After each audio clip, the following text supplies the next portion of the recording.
Before entering the changing room, step on the tacky mat with both feet to remove loose particles, and then put on reusable shoe covers.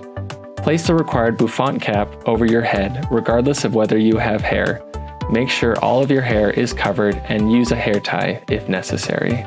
Put on a face mask and a beard cover if applicable. Ensure the side where the strap is attached to the mask is the side facing the wearer. Form the nose bar over the bridge of the nose for a snug fit. If a frock is required, select the appropriate size. After unbuttoning, place your arms inside and button it up from the top down. Adjust the cuff snaps so they are snug around your wrists.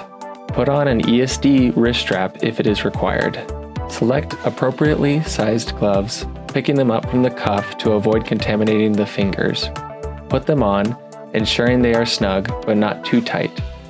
Place glove cuffs over the frock at the wrists and seal them with ESD tape so that no skin is exposed near your hands. Check for continuity.